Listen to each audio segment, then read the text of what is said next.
Tyler was known for his charismatic personality and charming demeanor. At 32 years old, with tousled hair and piercing eyes, he attracted attention wherever he went. His laid-back appearance and easy smile hid a complicated family history that made him avoid serious commitments and festive dates. From a young age, Tyler distanced himself from family celebrations.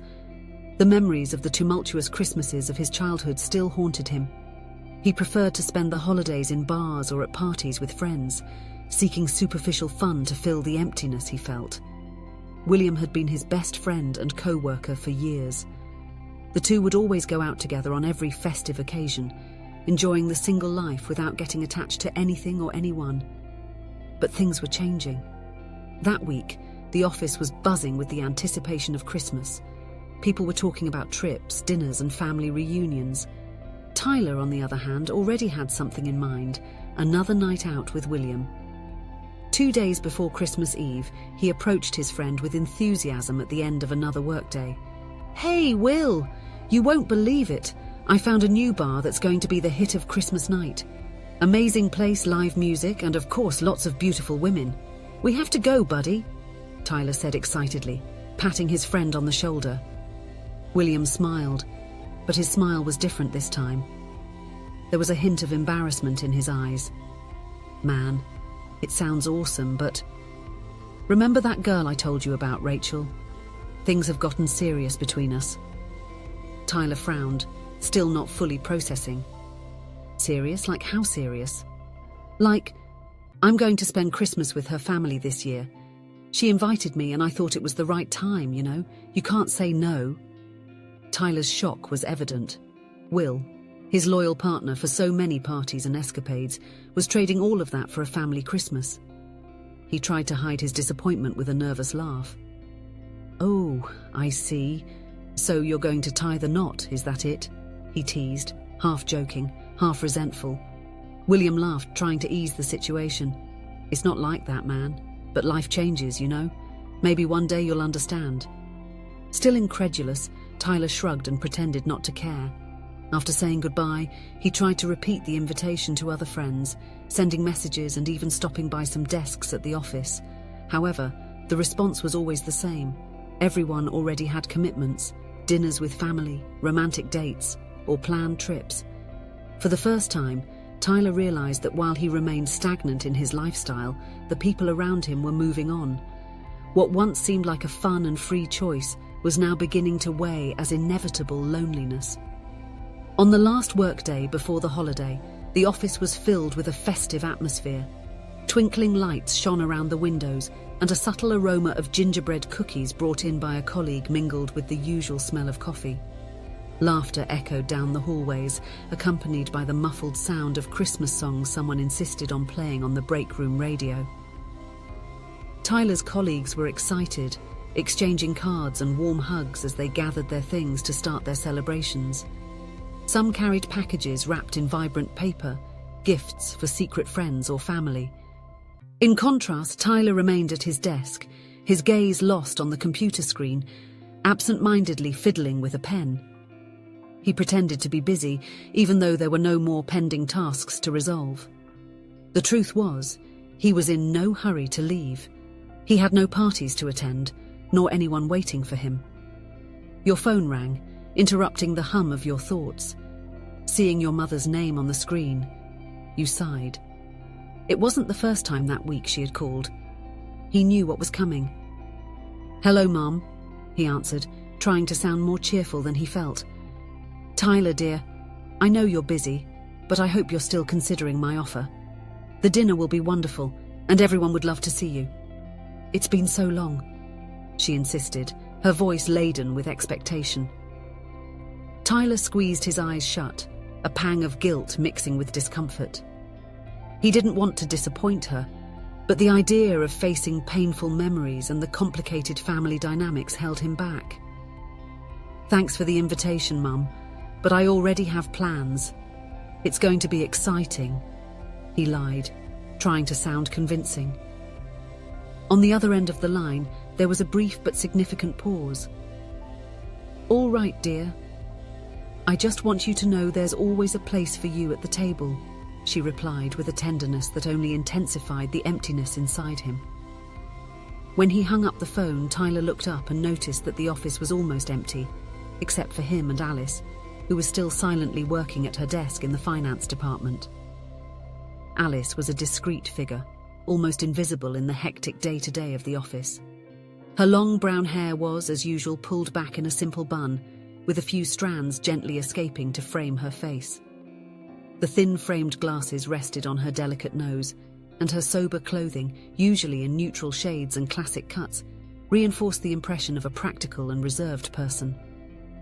Among the more irreverent colleagues, Alice was nicknamed Cat Lady. The nickname, though laden with cruel stereotypes, reflected the superficial perception they had of her. A solitary, eccentric woman who probably lived surrounded by cats in an apartment full of books and silence. Tyler, like many there, had never bothered to find out if it was true. Alice always seemed to be immersed in numbers and reports, oblivious to the whispers. She was rarely invited to happy hours or group lunches, an exclusion she seemed to accept without any display of discomfort. Her introspective nature was often interpreted as coldness or antisocial behavior. As she passed by Tyler's desk, Alice paused for a moment, holding some papers in one hand. Her smile was shy but genuine, and her calm tone of voice broke the silence of the empty office. "I didn't even realize anyone was still around. You're really dedicated. Just don't work too hard, or you might end up being late for Christmas dinner." Tyler looked up from his screen, a bit surprised by her approach. He let out an awkward laugh and shook his head. "Well, actually, I don't have any plans for the holiday." Alice slightly arched her eyebrows in surprise. She hesitated for a moment before responding, as if she was considering whether she should continue. "Well, I don't have anyone to spend Christmas with either. I'm going to prepare dinner at home, just something simple. If you want, you're invited, at least to have something to eat." Tyler was speechless for a moment. The idea of spending Christmas with the office cat lady wasn't exactly what he imagined as a lively evening. He opened his mouth to politely decline, but something in Alice's gaze disarmed him. There was no pity or neediness in that invitation, just genuine kindness, an attempt to offer companionship to someone as lonely as she was. Well, why not? It might be nice to eat something other than frozen food. Tyler smiled, still unsure, as Alice nodded, visibly pleased with the response. A few hours later, Tyler arrived at Alice's apartment. To his surprise, he was greeted by an excited Labrador dog, and not by dozens of cats as everyone imagined. "This is Max," Alice introduced the dog affectionately. "He loves visitors." Tyler couldn't help but laugh at the irony that she actually had a dog instead of cats. The apartment was cozy and well decorated, with a pleasant aroma of cinnamon and pine in the air. Tyler noticed a beautiful painting on the living room wall, a serene landscape of mountains and a lake. "I painted it a few years ago," Alice said, noticing his interest.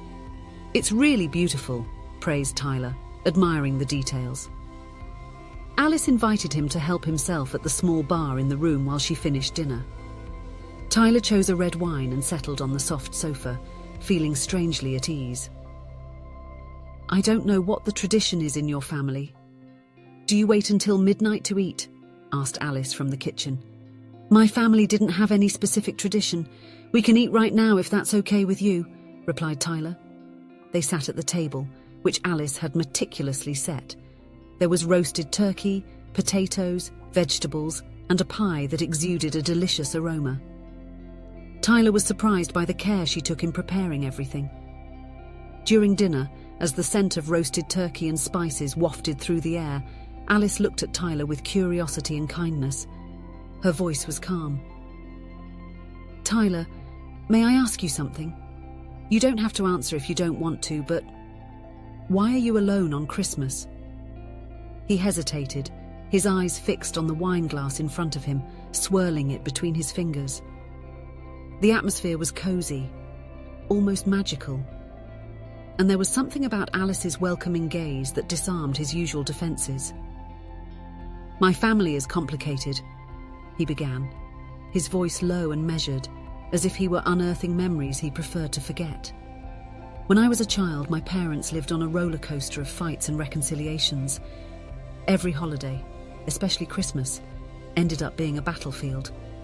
The smallest detail, like the turkey being dry or someone forgetting to buy a gift, turned into a major argument. For me, Christmas was never that harmonious time people talk about. He paused, his expression distant, and Alice remained silent, encouraging him to continue. "But there was one Christmas," he resumed now with a slightly choked voice, "when everything seemed different. My parents were calm, almost kind to each other. I remember my older sister even joked that it was a Christmas miracle. They laughed, talked without arguing, and for the first time in years, it seemed like we were a normal family." Tyler lowered his gaze, gripping the glass tighter. "At the end of that night, when we were all gathered in the living room, they called us for a conversation. I thought it was to announce some special plan, something that would justify that unexpected truce. But what they said was that they were going to separate." He let out a short, bitter laugh, almost as an attempt to relieve the weight of the memory. "It was a shock. I spent the night staring at the twinkling lights of the Christmas tree, trying to understand how something that seemed so peaceful and happy had been just a farewell in disguise.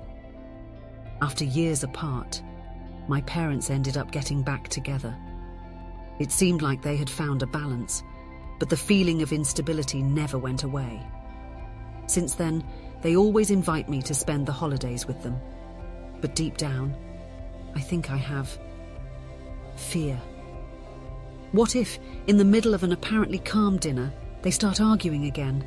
Or worse, what if at the end of the night they announce once again that they are going to separate? It's as if a part of me is always waiting for the worst to happen. That's why I prefer to keep my distance, you know? It's easier to deal with the loneliness I already know than to open up to something that might end up hurting me again." He took a deep breath. "Maybe it's cowardice, but that's how I've been dealing with it. I avoid getting close so as not to risk losing everything again."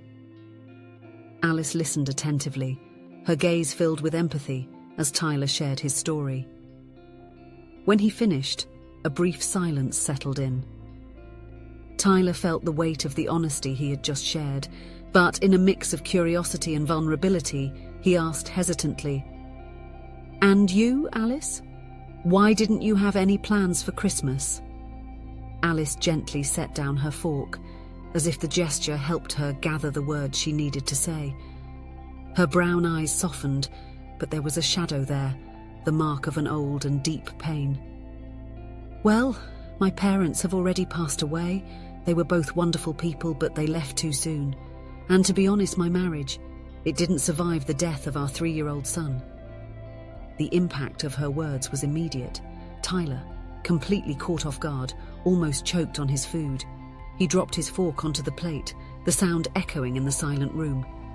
His eyes widened as he looked at Alice, trying to reconcile her discreet and tranquil image with the immense suffering she carried. I'm sorry, Alice. I had no idea." His voice faltered, laden with a mix of regret and embarrassment for never having truly noticed her. Alice, however, smiled gently, a smile that spoke of acceptance and strength. "It's okay, Tyler.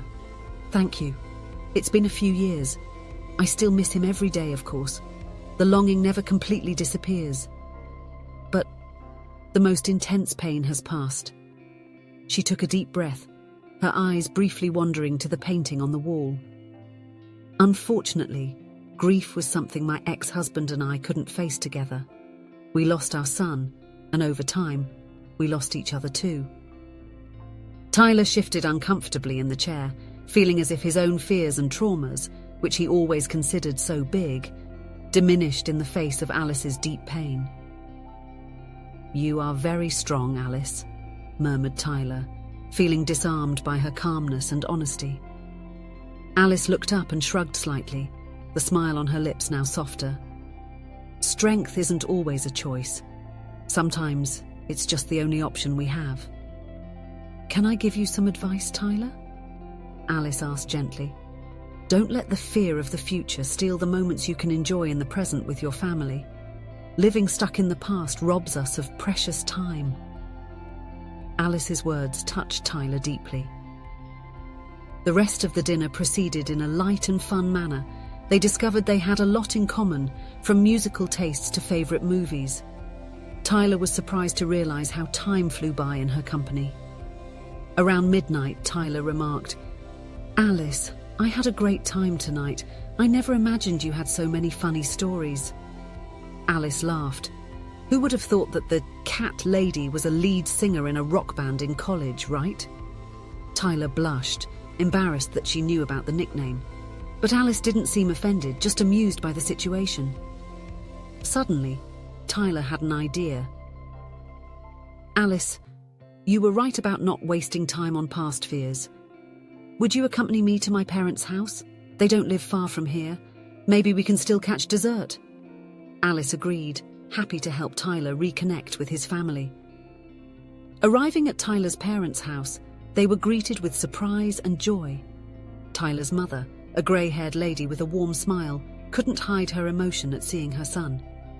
"Tyler, what a wonderful surprise!" she exclaimed, hugging him tightly. Tyler's father, a man with a serious appearance but a kind gaze, smiled upon seeing his son. "I'm glad you came, son." Tyler introduced Alice as a friend, and she was warmly welcomed by the family. The room was decorated with Christmas lights, and the aroma of cinnamon and hot chocolate filled the air. Tyler's family was visibly happy with his unexpected presence. His siblings, already married and with children, played with the kids around the Christmas tree. Tyler felt a pang of regret for having missed so many moments like this in recent years. As they savoured the dessert, a delicious pecan pie, Tyler observed the scene around him. His mother laughed at a joke from his father. His nephews and nieces ran joyfully through the room, and Alice chatted animatedly with his sister-in-law. He realised that the fear that had kept him away for so long was unfounded. Here was the family he had avoided so much, united and happy. In the months that followed, Tyler and Alice grew closer and closer. He discovered in her an understanding friend and a fun companion. Alice, in turn, found in Tyler someone who made her laugh and encouraged her to come out of her shell. Gradually, the feelings between them began to change.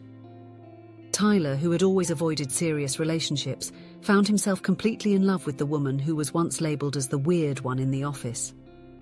At Christmas the following year, Tyler and Alice were celebrating together at his family's house.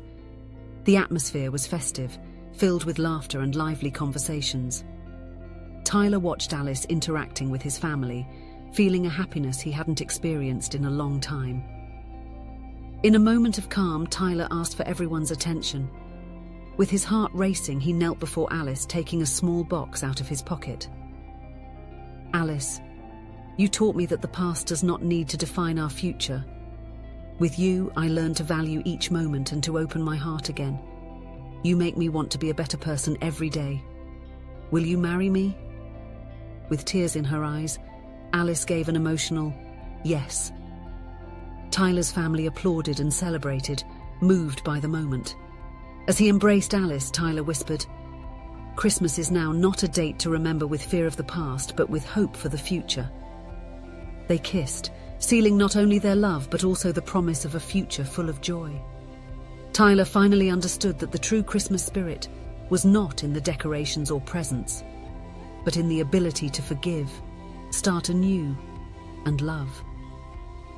That night, while everyone celebrated the engagement and the union of the family, Tyler looked at Alice with gratitude. She was not only the woman he loved, but also the person who helped him rediscover the value of family and the magic of Christmas.